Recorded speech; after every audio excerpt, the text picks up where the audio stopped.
de Femmes et Action, nous allons parler de grossesse et des professionnels de la santé qui nous aident dans ce processus jusqu'à l'accouchement. Du coup, nous recevons aujourd'hui une sage-femme et une dame nutritionniste, Madame Hanou Pascaline, sage-femme, et Madame Cedro Agnès Gavi, nutritionniste. Donc, restez avec nous, ne zappez pas, on revient tout de suite après ceci.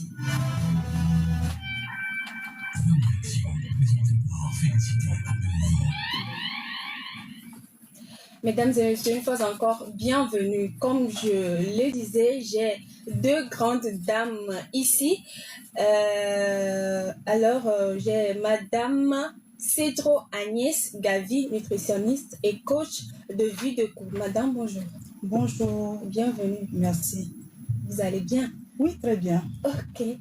J'ai également à ma droite maman, la maman de tous les enfants, Hanou Pascaline. Ouais. C'est bien ça? C'est ça, Wanou Pascaline. Wanou Pascaline. Ouais. Madame, bonne arrivée. Merci, bonsoir. Bonsoir, alors bienvenue à tous les deux. Nous commençons comme ça. Madame Cedro, vous êtes nutritionniste. D'abord, pourquoi vous avez eu l'envie d'être nutritionniste ou bien vous êtes juste rentrée comme ça dans le métier? Merci. D'abord, merci à tous les auditeurs et merci à vous, Madame Félicité. Merci à Taxi FM. Effectivement, je suis Agnès José, Madame épouse Cedro. Je suis nutritionniste et coach de vie de couple. J'ai opté pour la nutrition parce que j'aime voir les gens en bonne santé.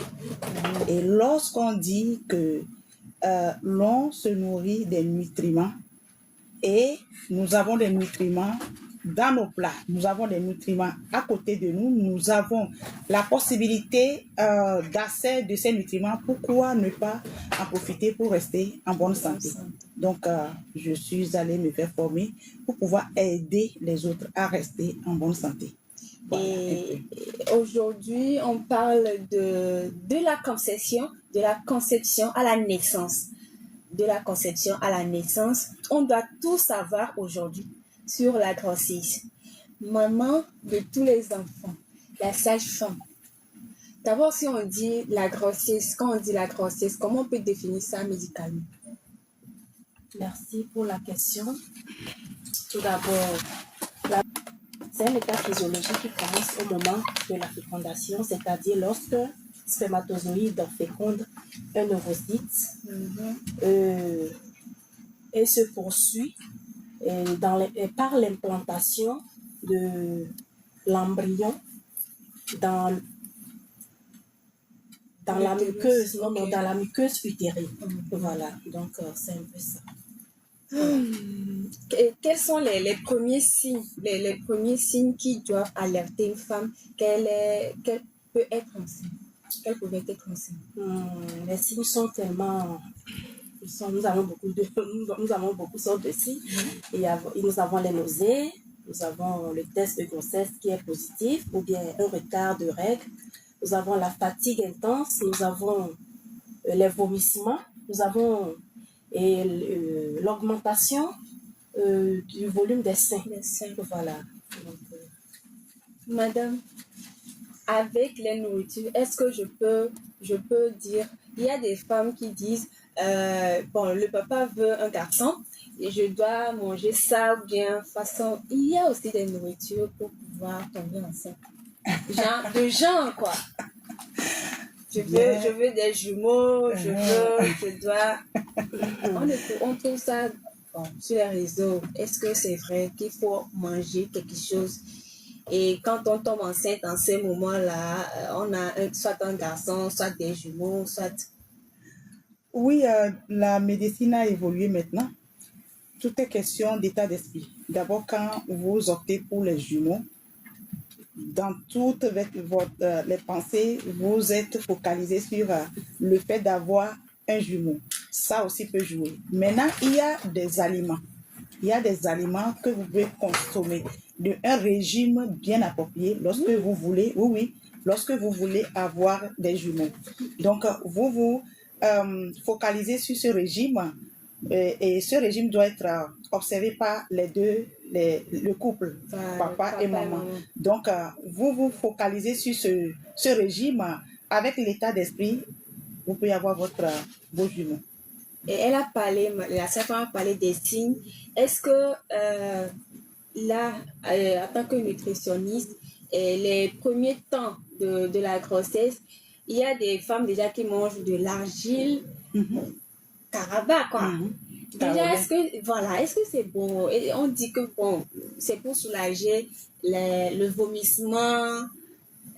Est-ce que c'est vraiment Non, c'est pas bon. Quand la femme consomme du kaolin, ça veut dire qu'il est en manque de sels minéraux.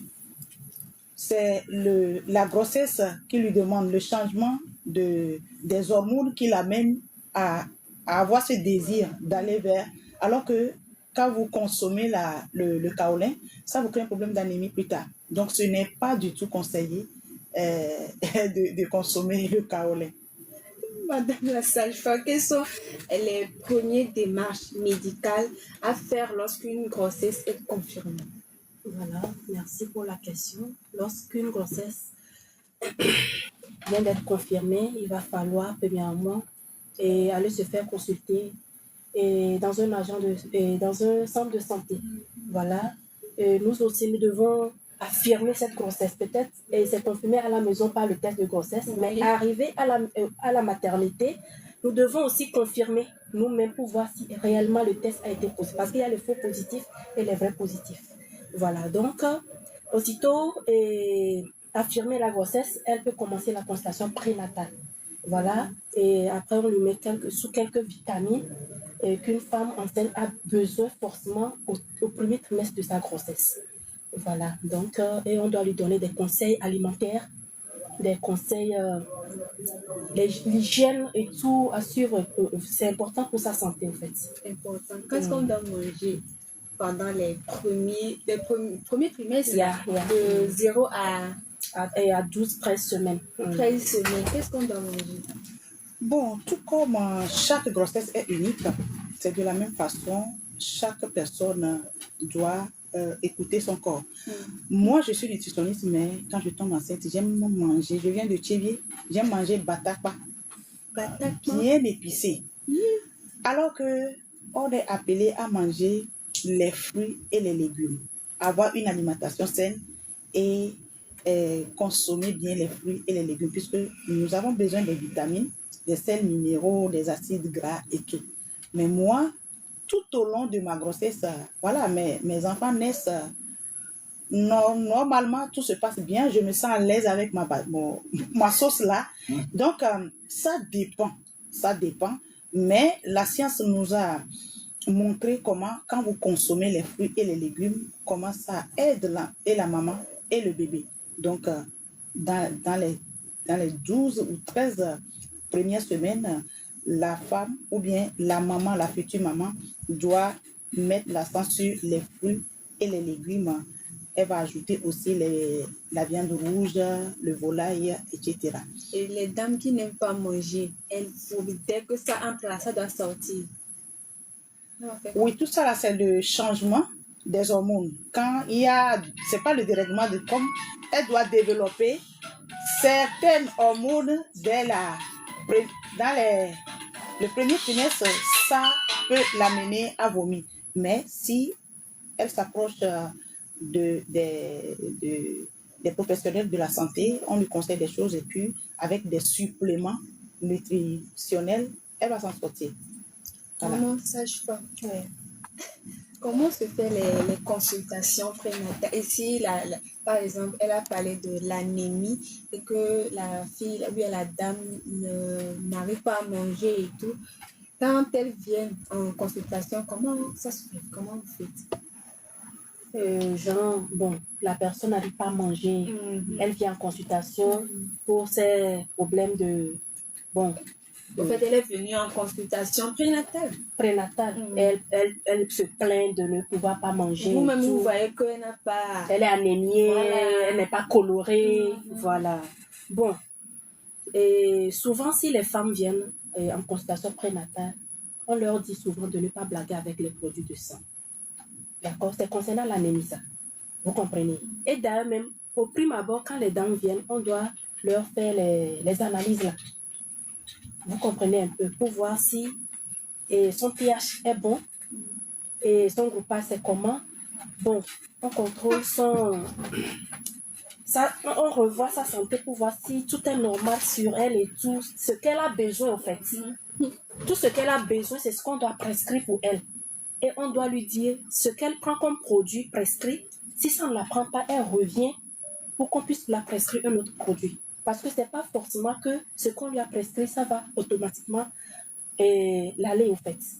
D'accord? Ce produit de sang peut aller à quelqu'un, mais ne pas aller à cette personne. D'accord? Donc, quand elle commence à prendre ces produits de sang ou bien on lui prescrit des produits pour les vomissements et que ce produit ne va pas avec elle, elle revient, on change de rythme. Jusqu'à trouver... Là, oui, ce qui peut aller. Et elle n'a qu'à aussi privilégier dans ses alimentations le gingembre. Pas trop, hein. Le gingembre, bon, pas trop épicé aussi, mais un peu, juste un peu, pas trop épicé pour éviter l'ulcère et tout. Voilà, un peu de citron, juste un peu. Juste un peu. Voilà, pour un peu agrémenter son alimentation. Voilà, vous avez parlé de citron, ça me rappelle. Est-ce qu'une femme peut prendre du citronnelle? Oui, Tibé. Oui, pourquoi pas? L'eau chaude, même c'est bon pour la femme enceinte. Ça aide pour les vomissements, l'eau chaude. Et on parle des premiers, bon, la première phase. Quelles sont les choses que la femme enceinte ne doit pas faire pour au moins prévenir la santé du bébé? Pour prévenir la santé du bébé. D'accord. Les rapports sexuels trop excessifs, là, on doit arrêter. Surtout au premier trimestre surtout. Les rapports sexuels ne doivent pas être trop répétitifs. Au moins une fois dans la semaine, 2 fois dans la semaine, c'est bon. Surtout, si vous savez que votre col est un col très sensible ou bien votre organisme est un organisme très sensible, prévenir vaut mieux que guérir en fait.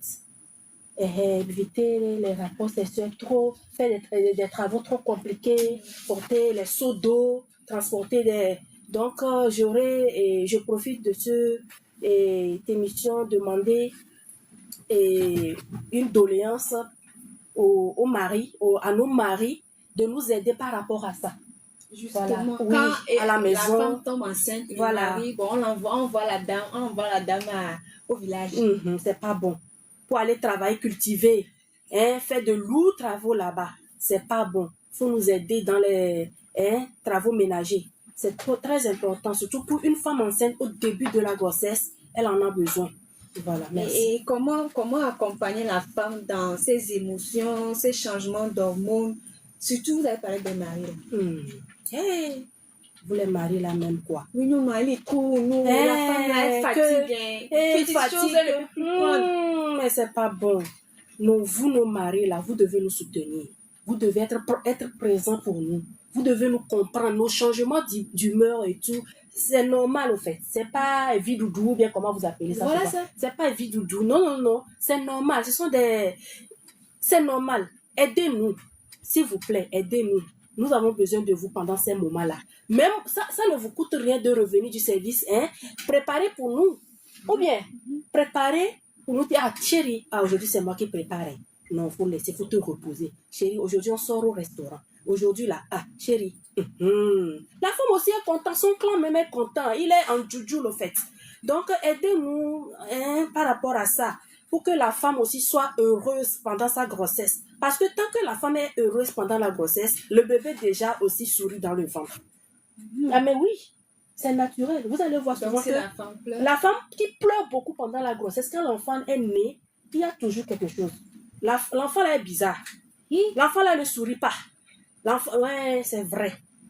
Je ne sais pas si vous êtes en direct, il faut que les hommes là soient au courant de ça. Vous devez nous aider, vous devez changer vos comportements. S'il vous plaît, aidez-nous. Ça varie.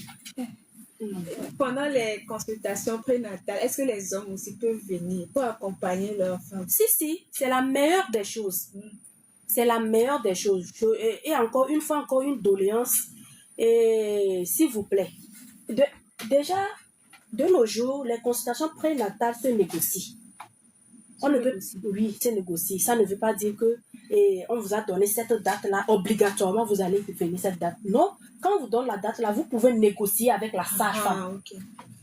Est-ce que vous me comprenez? Vous pouvez négocier avec la sage-femme. La sage-femme va savoir, en ce moment, tata, je ne peux pas être là. Comme c'est mon mari qui doit m'amener, bon, ce moment, si mon mari ne serait pas là, est-ce qu'on peut me décaler la date? Est-ce qu'on peut... Ça se négocie. Comme ça, vous allez vous en tenir compte de la date où le monsieur peut accompagner la dame. Parce que vous allez voir de nos jours, les femmes viennent en consultation, on les prescrit quelques produits, ou bien on les demande quelques analyses. Elles partent à la maison, le monsieur dit que non, c'est faux, que la femme n'a rien dit, que tu veux bouffer mon argent. Si le monsieur était là, il n'y aura pas ça. Il n'y aura pas ça. Il sera au courant de tout. Vous comprenez un peu. Donc, c'est très important et ces accompagnements vis-à-vis de l'homme. C'est très, très important. Et pendant l'accouchement même, maintenant, c'est autorisé que l'homme soit présent dans la salle d'accouchement. Hey. Oui. Parce que l'homme doit voir la douleur de sa femme. Comment la grossesse, là, les contractions, là, ça fait mal. L'homme doit être au courant de tout ça, doit voir. Pas au courant même. Si.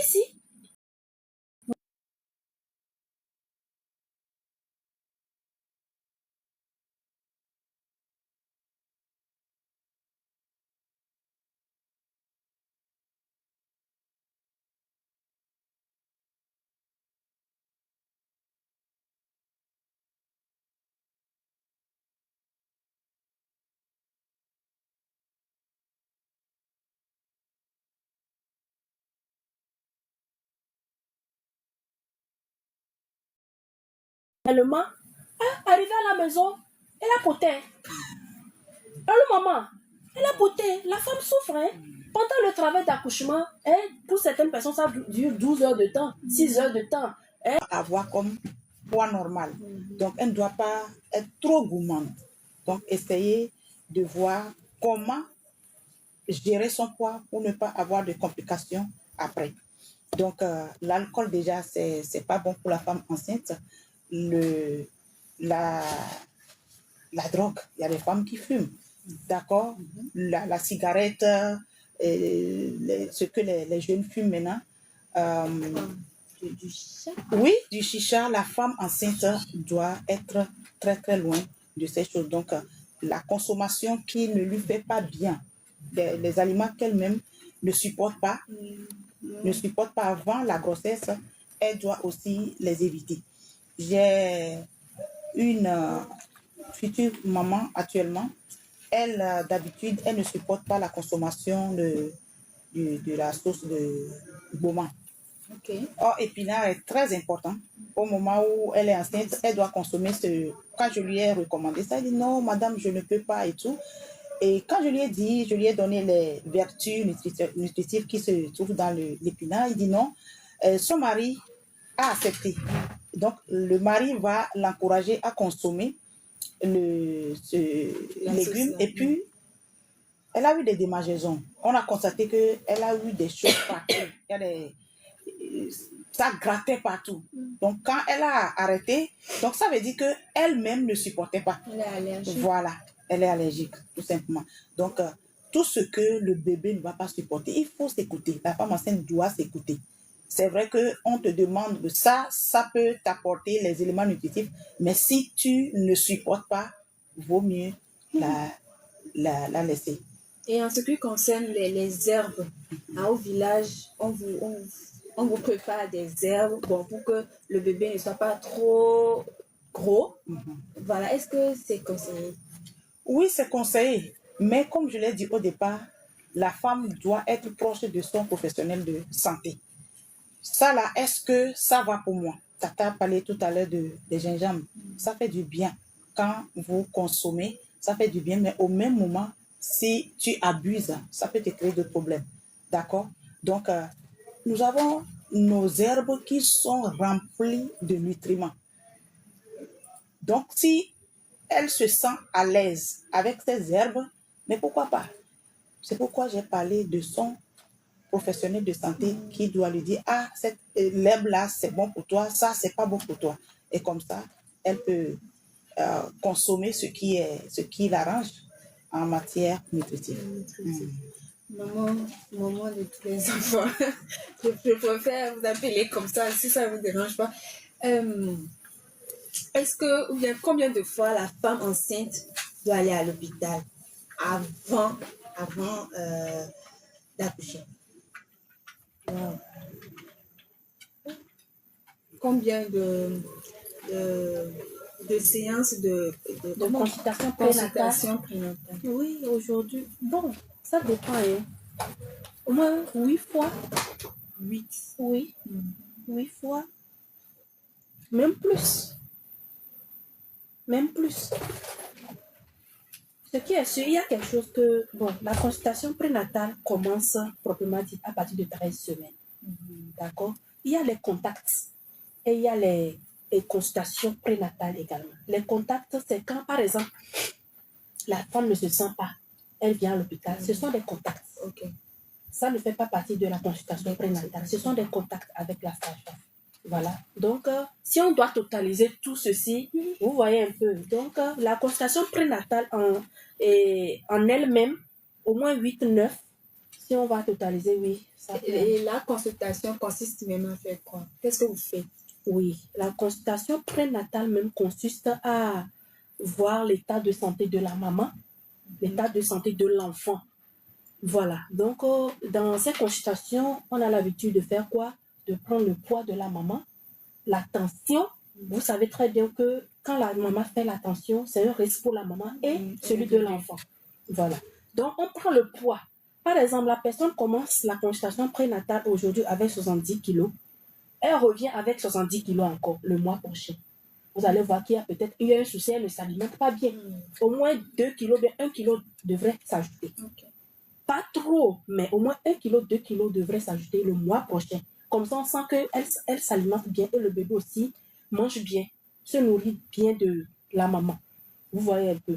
Voilà, donc c'est un peu ça. On prend aussi, on écoute les bruits de l'enfant. Okay. Voilà, pour voir si l'enfant bouge bien. On demande à la maman si on laisse bien qu'on et le bouger nueria.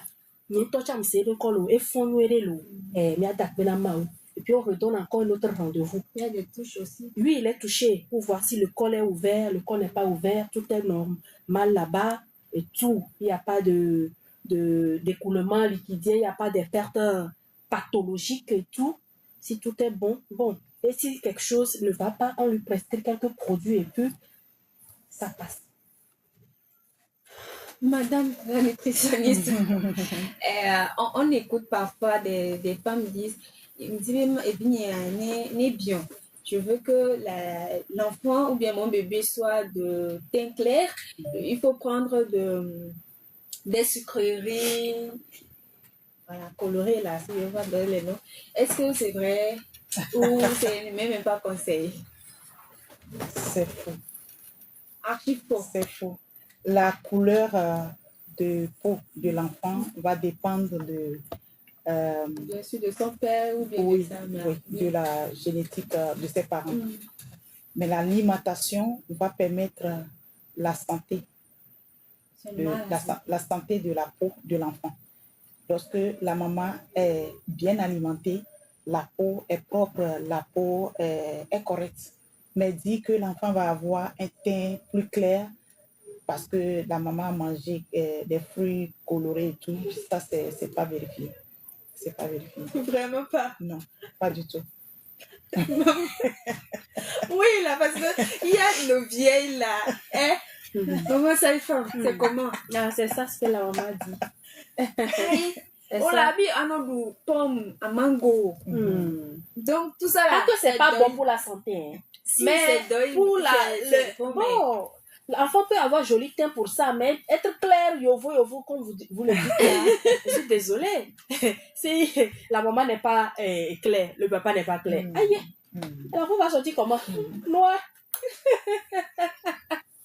C'est un peu ça.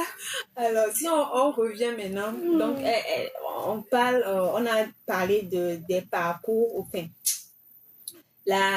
ce qui se passe durant la grossesse. Maintenant, elle est presque à terme. Ouais. Qu'est-ce que la femme doit faire? Presque à terme. Genre, reste juste quelques mois quelques semaines. Pour sa santé, pour le bébé, comment elle se prépare, comment est-ce que vous la Pour l'accouchement. Oui, pour l'accouchement, bien sûr. D'accord, merci pour la question. Bon, quand l'accouchement, bien, bon, quand la dame est à terme, elle sait qu'elle est à terme, elle s'approche de l'accouchement. Parfois, elles ne sont pas stressées. C'est ça, voilà. La dame, tout d'abord, là, je dois commencer. La dame doit éviter le stress. La dame doit éviter. Je sais que c'est pas facile. Il y a, bon, on en a mis la peur. C'est la première fois. Les Kenjawoto. Sage-femme qui le fout, n'a pas pour fifia.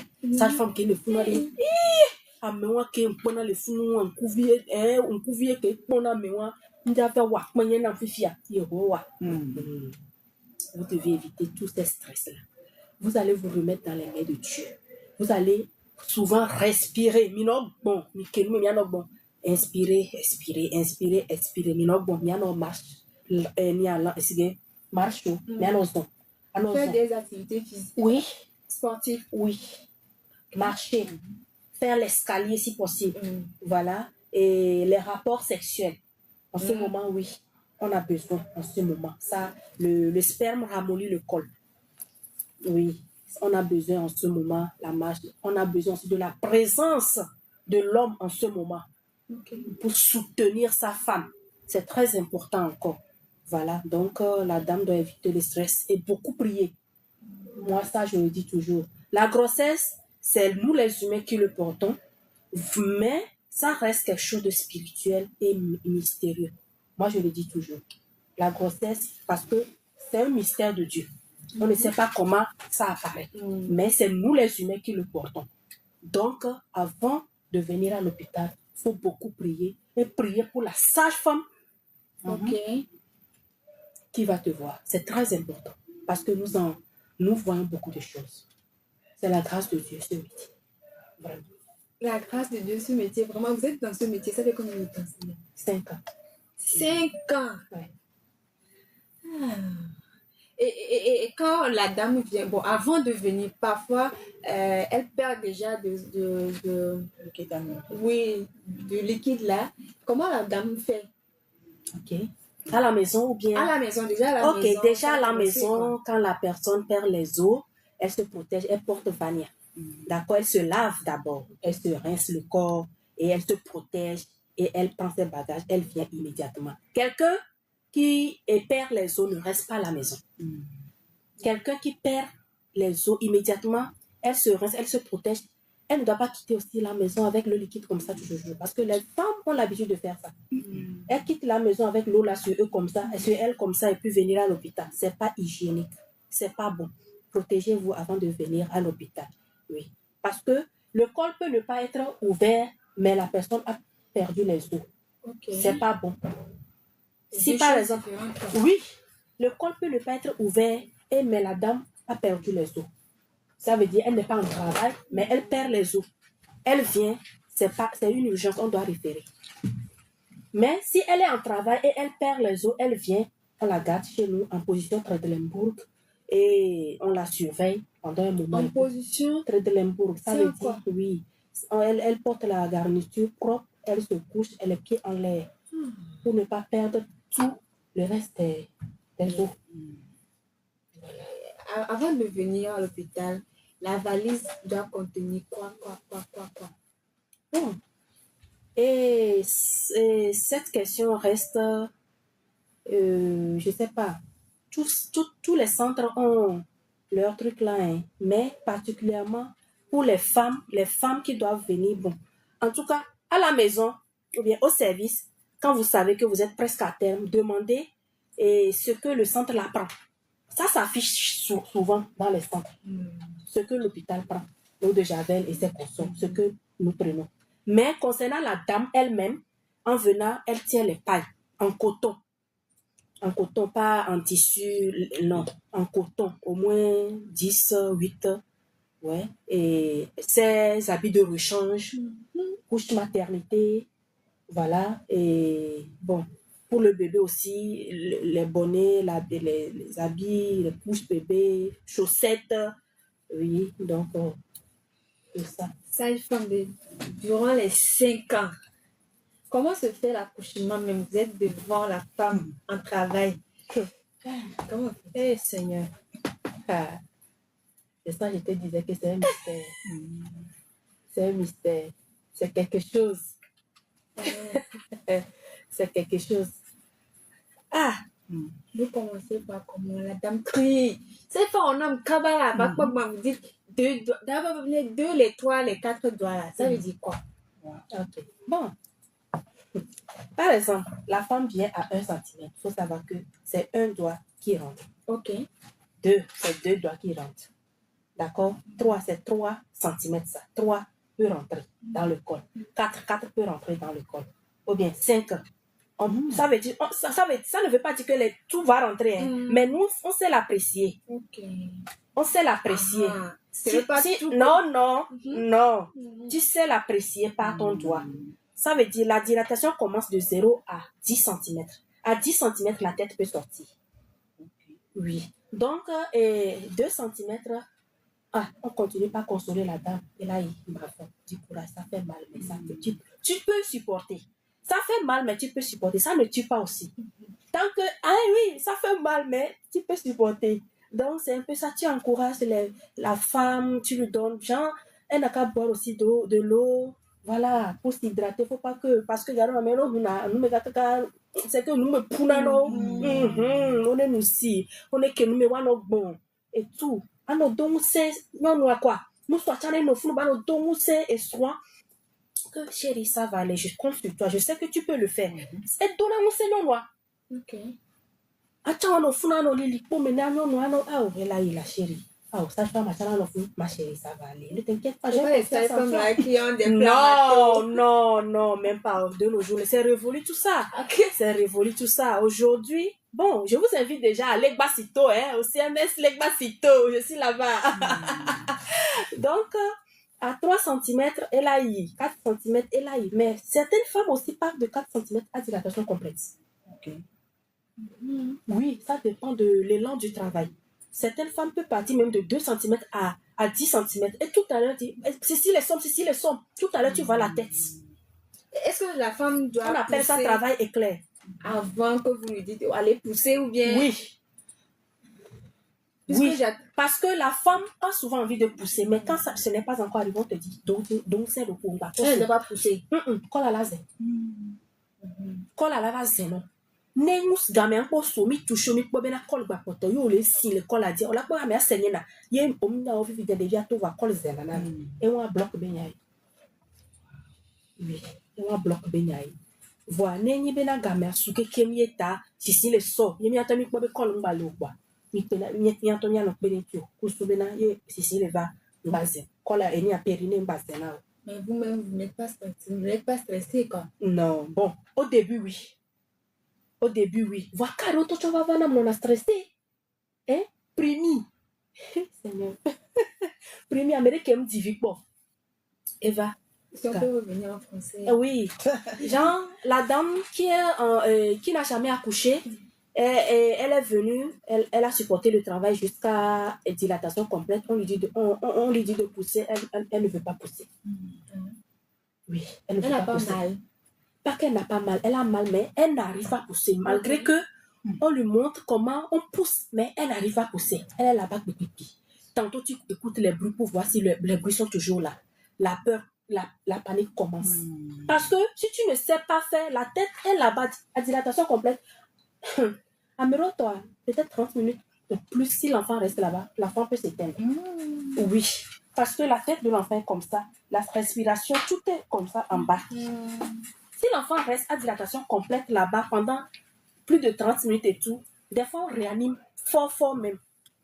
Et tenez-vous bien, vous les femmes qui n'aimez pas pousser là, s'il vous plaît, pendant ces moments-là, si vous n'arrivez pas à pousser et que nous, on fait l'effort jusqu'à ça dépasse même 30 minutes avant que l'enfant sorte et qu'on commence la réanimation, ça peut créer, ça peut donner les enfants autistes.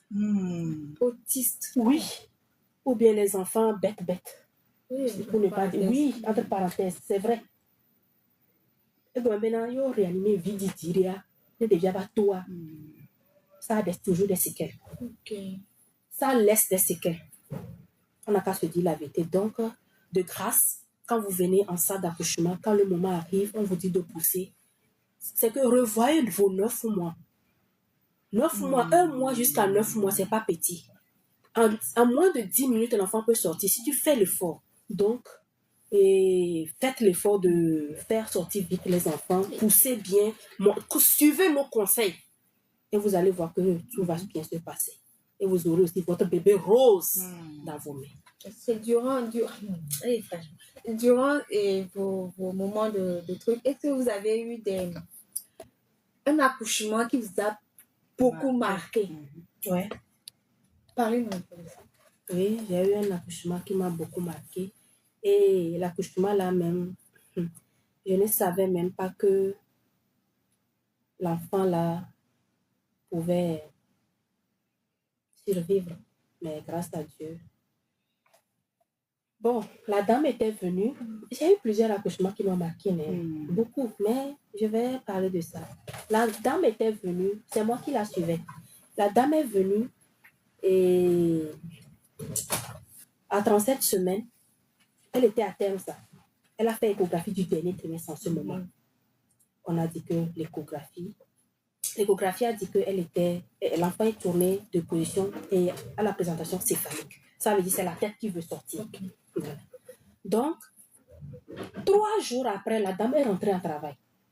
Et elle est venue, j'étais de permanence, je surveillais la dame jusqu'à... Bon, comme elle n'avait pas rompu, je surveillais jusqu'à... Elle est à dilatation complète. À dilatation complète, comme elle n'a toujours pas rompu, on doit rompre nous-mêmes la poche. Et tenez-vous bien, on a rompu la poche, ce n'était plus la tête. C'était quoi? Les fesses. Les fesses. Les fesses, oui. Les fesses. Mais même pas les pieds. Non, les fesses. Attends. J'ai appelé. Non, j'ai cru que bon, il n'y a pas les pieds. Non, là, les fesses. Présentation siège. Les fesses. Et j'ai appelé, je dis, ou bien c'est moi qui délire. J'ai appelé les autres collègues de venir aussi toucher pour voir. Parce que moi, j'ai fait ma permanence jusqu'à 16h. Je devrais descendre, mais comme c'est une de mes patientes, j'ai décidé de rester jusqu'à... elle accouche d'abord avant que je ne rentre à la maison. Et en même temps, mes collègues aussi sont venus vérifier. Ils ont vu que vraiment, c'est la présentation siège et que de référer. Je dis, ok. Bon, je n'étais plus de service normalement en ce moment. Vous comprenez, je devrais partir, mais c'est à cause d'elle je suis là. Ceux qui sont de service, normalement, et ils ont fait la fiche de référence. Je suis partie moi-même chercher le taxi. Parce que je paniquais déjà. Je suis partie chercher le taxi. En ce moment, la dame poussait, mais ça ne venait pas. J'ai dit, ok, que Dieu m'aide. Je priais. Je suis rentrée, on a trouvé le taxi. Je suis rentrée dans la voiture. En ce moment-là, même le monsieur disait tout seulement, ah, maman, quelle était là? Maman, le monsieur était là. Le monsieur était là. Il n'y avait personne d'autre, c'était les deux seulement. Personne d'autre. Au fait, je jouais en même temps l'accompagnante. Oui. Le monsieur disait que je sais que c'est toi seul qui peux m'aider, que de l'aider, de faire quelque chose. Je suis rentrée dans le taxi là. J'ai appelé mes enfants à la maison que je ne pouvais pas vite rentrer. On a pris la route de Toko. Je disais dans la voiture, j'avais pris tous les matériels. Au cas où, on ne sait jamais. Je priais dans la voiture. Je disais à la dame, si elle a envie de pousser. Je vais prendre l'enfant là dans cette voiture. S'il plaît à Dieu. Parce que pendant... quand on veut faire un accouchement siège, si vous ne savez pas faire, vous pouvez perdre l'enfant là à tout moment. L'accouchement siège, c'est délicat. C'est un accouchement très délicat. Si la femme aussi n'a pas les bonnes poussées, tout à l'heure, on va perdre l'enfant. Je suis dans la voiture, je priais, je demandais à Dieu de m'aider, de faire quelque chose. Je ne dois pas perdre l'enfant là. Je ne dois pas perdre l'enfant là. Je dois témoigner. En même temps, la dame a commencé à pousser. La dame a commencé à pousser. Je voyais les fesses sortir. Avec le truc là, le caca là, noir là. Okay. Je dis, ok, chauffeur, gars, je vais faire l'accouchement là tout à l'heure. J'ai fait sortir mes gants et tout, les pinces, tout ce que j'en ai besoin, j'ai fait sortir et tout. En même temps, je voyais aussi le pied qui voulait aussi sortir. Okay. Et en même temps, j'ai fait sortir l'autre pied, j'ai fait le dégagement et j'ai fait sortir l'enfant. En même temps, l'enfant n'a pas vite crié. Heureusement, j'avais l'alcool c'est les moyens de bord. J'avais l'alcool et avec moi, avec l'alcool là, j'ai frotté l'enfant là. Avec Basé, j'ai frotté l'enfant là comme ça. En rien de temps, l'enfant là a commencé à crier. J'ai dit gloire à Dieu. Je me suis agenouillée, j'ai dit, yeah, si c'est pas Dieu, je ne sais pas qui va le faire. Ça m'a choquée. Et je suis revenue en même temps. Je ne suis plus allée à Toko. Je suis revenue avec l'enfant là. Mes collègues me regardaient comme ça, que toi là, tu prends trop de risques. Mais c'est Dieu. Oui, c'est Dieu. La nuit, c'était la nuit, hein. On faisait même, genre, on allait même, on disait aux aides, ou bien aux taxis, de nous céder la place. Pi. Mais Dieu faisant, je me suis en sortie. Et je rends grâce à Dieu. J'en ai. L'enfant s'appelle comment? L'enfant s'appelle Pascal. Courageux, franchement. Et la nuit là, je ne peux jamais oublier. Franchement, ça m'a choqué. Ça vous a marqué. Vraiment. Et quand une femme donne naissance, on dit ok. Et comment on dit? Oui, voilà. Et maintenant, comment se fait maintenant l'allaitement? Qu'est-ce que vous conseillez à la dame? De faire la mise au sein immédiatement. Et on nous donne souvent, nous-mêmes, nous le faisons. Moi, c'est comme ça que je le fais. Je prends de l'eau avec coton, je nettoie bien le bout des seins de la dame et je lui donne le bébé immédiatement. Je lui montre comment elle doit tenir son enfant. Voilà. Donc, c'est un peu ça. S'il y avait un enfant ici, j'allais faire la démonstration. Prenez-moi comme. Donc, la mise au sein immédiatement. Donc, ça se fait immédiatement. Donc, Maman, la nutritionniste. Et qu'est-ce que vous conseillez après l'allaitement? Ou bien à part l'allaitement, est-ce que la maman peut donner du lait de la pharmacie au bébé? En tant que nutritionniste, nous, on ne conseille pas le lait. Le lait de vache, c'est un lait qui n'a pas des éléments nutritifs en tant que tel. L'OMS recommande, l'OMS et l'Institut national de la santé publique de Québec demandent à ce qu'on attende au moins 9 mois de l'allaitement maternel avant de compléter avec le lait. Puisque avant cette période, l'enfant a vraiment besoin des éléments qu'il faut. Vous comprenez? Donc, ce n'est pas trop conseillé, d'accord, si la maman peut allaiter le bébé jusqu'à... Voilà. Parfois, les mamans n'ont pas directement le lait. Qu'est-ce que la femme peut manger? Bon, parfois, on donne de boissons alcoolisées. Est-ce que c'est vraiment conseillé? En fait, si la femme s'est bien alimentée, elle ne doit pas manquer du lait. Tout ça là, c'est les manques, c'est les carences qui créent ce problème à l'accouchement. D'accord? Donc, l'alimentation reste un vrai pilier pour la santé de la future maman et du bébé. Donc, moi, en tant que nutritionniste, je demande à ce que toute femme enceinte puisse se faire suivre aussi par une professionnelle qui est de la nutrition. À part les sages-femmes et tout, c'est conseillé. Voilà. L'alimentation va vraiment aider et la maman et le bébé. Le temps me met passé. Ah bon? Oui, nous sommes presque à la fin. Madame, qu'est-ce que vous pouvez conseiller à nos futures mamans en tant que sage-femme?